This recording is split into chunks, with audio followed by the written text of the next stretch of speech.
O menino que aprendeu a levantar. Do skate ao primeiro acorde, Alexandre nasceu em 9 de abril de 1970, em São Paulo, e cresceu entre a separação dos pais, país, a mudança para Santos e as cicatrizes emocionais que o marcaram ainda cedo. A cidade de Santos, com seu mar, suas ruas e sua cena de skate, foi o palco onde a identidade daquele menino começou a se formar. Aos 11 anos, o skate entrou na sua vida, e como muitos que conhecem essa história, ele encontrou no concreto um refúgio. Quedas que ensinavam a levantar, raspões que viravam histórias, amizade que se forjava na confiança de quem partilhava o mesmo lugar improvisado. Ao mesmo tempo que o skate lhe deu liberdade, a escola e a sociedade davam apelidos, julgavam e não compreendiam sua sensibilidade. Chorão foi um desses rótulos, nascido da incompreensão, transformado em identidade. Ele mesmo assumiu o nome, fez dele estandarte. Chorão não era apenas um apelido, era um grito convertido em canto. Os primeiros versos nasceram em cadernos rabiscados, em folhas arrancadas, em paredes desenhadas com ansiedade e amor. A escrita de Chorão vinha da rua, da dor cotidiana e da urgência de falar. Seu repertório não foi cunhado em estúdios luxuosos. Nasceu em garagens, em confusão, em rodas de amigos que escutavam, acenavam e entendiam. Essas letras, mais tarde, viriam a ecoar em estádios. Naquele momento, eram reflexos de uma alma que precisava de espaço para existir. Você já viveu um sonho que parecia impossível, mas mesmo assim continuou? Essa era a realidade de Chorão. A criação do Charlie Brown Jr., uma banda da rua para o país. A formação do Charlie Brown Jr. tem cheiro de asfalto, fita isolante e sonho. Eram jovens com instrumentos remendados, com vontade maior que dinheiro, com a convicção de que a música podia ser a tradução daquele mundo que mal os ouvia. O nome, uma mistura de irreverência e acaso, expressava aquilo que sempre esteve no centro da banda. A rua como palco e escola. Os primeiros shows foram barulhos e paixão, barzinhos escuros, microfones velhos, público pequeno, mas intenso. O som era uma colisão de influências. Punk, rap, reggae, skate culture, protesto e poesia. Ali havia uma urgência diferente da música comercial. Era legenda de vida. Chorão cantava o que vivia, e os que viviam como ele percebiam que ali havia alguém dando voz ao que antes era silêncio. Com o sucesso, vieram contratos, convites, clipes na MTV, e a transformação que sempre provoca um choque. A rua subiu ao rádio e depois para a televisão. O Charlie Brown Jr. passou a ser consumido por um público amplo, e Chorão, que escrevia para si e para os seus, passou a representar uma geração inteira. Os bastidores, pressão, intrigas e a batalha pela autenticidade. Com a ascensão veio também o preço. Gravadoras queriam moldar, empresários queriam negociar e a indústria tentava transformar rebeldia em produto. Nas conversas de bastidor, havia promessas que soavam como cordas, liberdade artística em troca de compromissos que aos poucos engessavam. Havia calor também, nas amizades verdadeiras, mas o calor do palco muitas vezes escondia o frio dos contratos e das negociações. Entre os integrantes, as relações se tornaram tensas em alguns momentos, divergências criativas, diferenças de ambição, questões financeiras. A banda, que fora inicialmente um acordo de sobrevivência e amizade, passou por idas e vindas, trocas de integrantes e recomeços dolorosos, embora a música permanecesse como elo. Chorão, do alto dessa tempestade, manteve uma obstinação pela verdade. A música deveria ser real. Ele não aceitava transformações que apagassem a essência. Isso gerou conflitos com produtores, com gravadoras e até com membros da própria banda. Era uma luta cotidiana entre ser autêntico e sobreviver num mercado que pedia concessões. A ligação para Marcelo D2. Um grito longe das câmeras. Há um momento simbólico que revela muito do homem por trás do ídolo. A ligação para Marcelo D2. Não foi uma chamada para combinar shows, parcerias ou entrevistas. Foi um chamado humano. Chorão telefonou para D2 para desabafar, para dizer em voz ainda trêmula que a fama não supria aquilo que ele precisava. Escuta, afeto, compreensão. Na intimidade dessa ligação, Chorão não era o frontman de estádios, era Alexandre, e o sinal era este. Ao lado do sucesso, havia uma solidão que as câmeras não filmavam. Essa cena diminuta, uma conversa entre dois artistas, é uma janela para a fragilidade que a grande força pública costuma ocultar. É a prova de que, por trás do personagem, havia um ser humano em busca de sentido.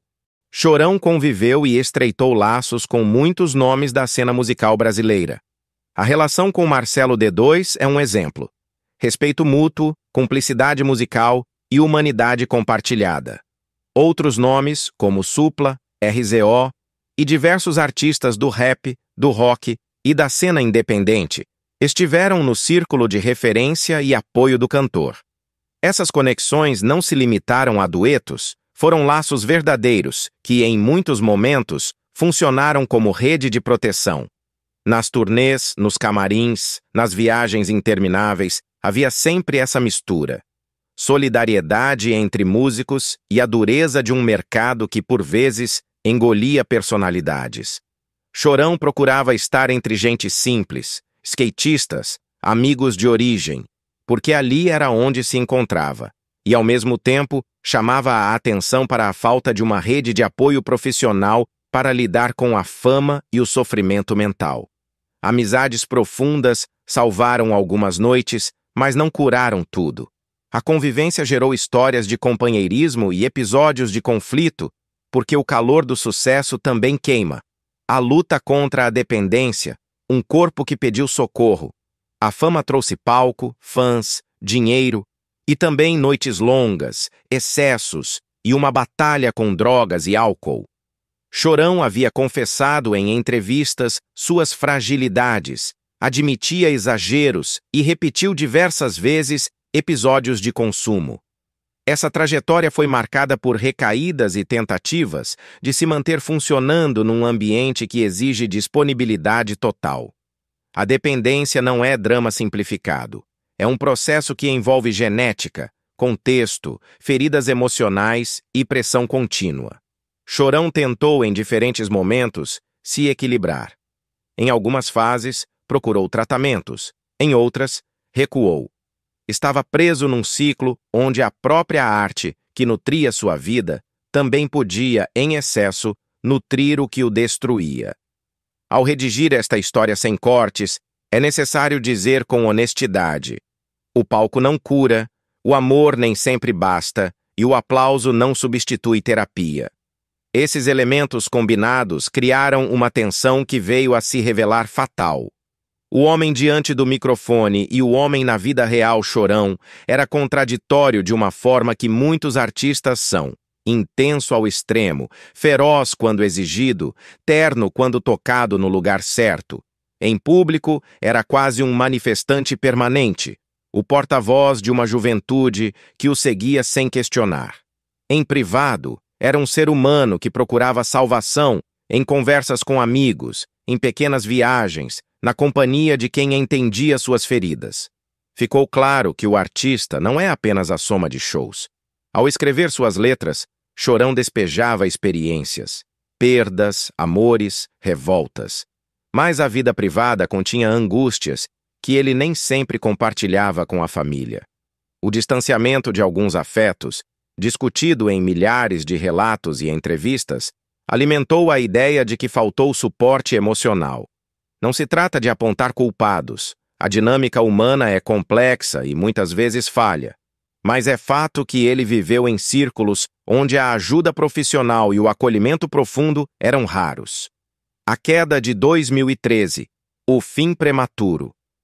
Na madrugada de 6 de março de 2013, Chorão foi encontrado sem vida em seu apartamento em São Paulo. A versão oficial indicou overdose de cocaína. O país reagiu entre lágrimas e perplexidade. Como aceitar que aquele que ajudara tantos a gritar sobre suas dores teve seu grito sufocado pela morte. As homenagens foram massivas. Os shows tiveram memória e os fãs choraram como se perdessem um amigo íntimo. A notícia disparou reflexões sobre a indústria musical, sobre os cuidados com a saúde mental, sobre a responsabilidade coletiva, mas também trouxe à tona perguntas dolorosas que não têm respostas simples. Onde estavam as redes de proteção? O que poderia ter evitado aquele desfecho? Quais sinais foram ignorados? É legítimo dizer, Chorão morreu sob a pesada soma de feridas íntimas, exposição pública e a falta de amparo robusto para quem vive sob pressão constante. Você acredita que Chorão foi vítima de depressão não diagnosticada? Ou que a vida de excessos foi mais forte que seus sonhos? Os bastidores que a mídia não mostrou, episódios, entrelinhas e feridas abertas, existem peças que compõem o mosaico de sua vida e que vão além de manchetes, as discussões acaloradas com diretores musicais, as madrugadas regadas a conversas que nunca chegaram ao conhecimento dos fãs, as visitas a lugares que garantiam companhia, mesmo que temporária, as tentativas de reconciliação com quem partiu, as vezes em que Chorão se isolou para escrever e às vezes quando chamou amigos para dormir no estúdio, as brigas por direitos autorais, os episódios de agressividade verbal, nem sempre física, quando sentidos traídos. São detalhes que não invalidam o legado, mas o humanizam. E é isso que o público que consome hoje precisa. Entender que ídolos vivem dramas tão reais quanto os de qualquer pessoa, e que esses dramas exigem melhor compreensão do que simplesmente reduzir a uma manchete. A relação com a família. Amor, conflito e incompreensão. A relação de Chorão com a família teve nuances, afeto, suporte em alguns momentos, críticas em outros. Um pai cético, uma mãe materna, figuras que tentaram orientar e que experimentaram o orgulho e a angústia diante das opções de vida do filho.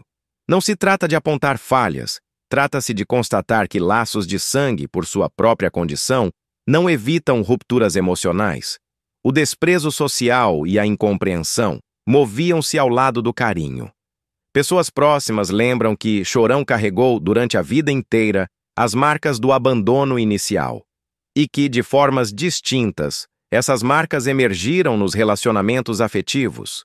Ele amava intensamente, e amores interrompidos ou conflituosos deixaram cicatrizes profundas. A convivência com fãs, afetos que sustentam e pressionam o público de Chorão, era visceral. A devoção era tão intensa que, em shows, parecia que ele puxava a alma da plateia e devolvia em forma de refrões que se tornaram hinos. Essa relação alimentava o cantor, mas também estabelecia uma obrigação. Ele devia representar, uma e outra vez, a dor e a esperança de uma multidão.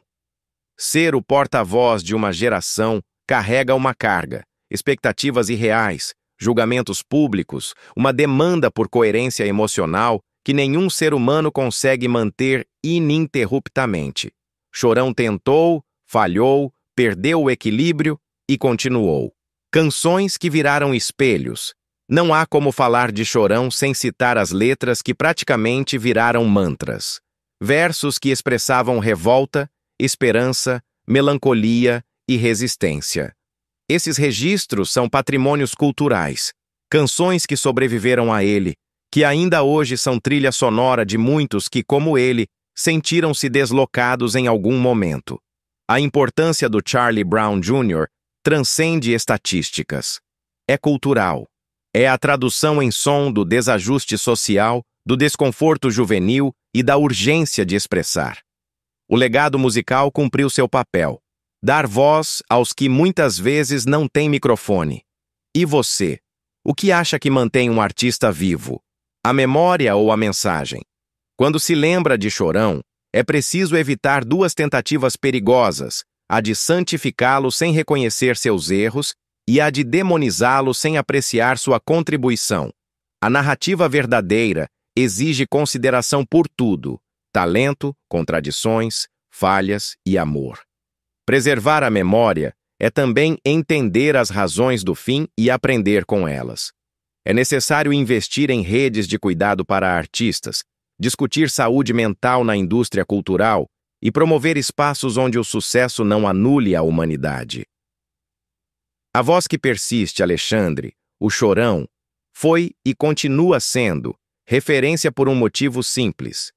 Ele transformou dor em catalisador de arte. Ele deu nome a sentimentos que muitos não conseguiam verbalizar. Mesmo com as feridas que o consumiram, sua obra permanece viva e ativa. A música, afinal, é o que resta quando se fala. E a música de Chorão segue falando, para quem quer ouvir, para quem precisa se reconhecer e para quem busca um reflexo que diga: você não está sozinho. E aqui no Silêncio que Fala, nós queremos saber: o que Chorão significou na sua vida? Qual música dele marcou a sua história? Você acha que, se tivesse recebido mais apoio, ele estaria vivo até hoje?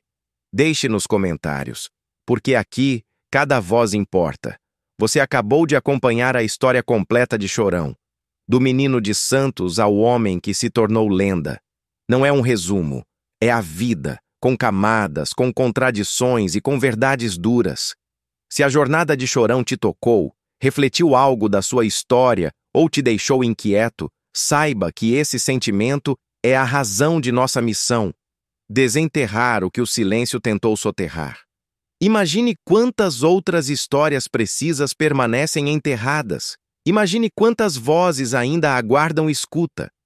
Quer fazer parte da mudança que transforma silêncio em narrativa? Então faça isso agora.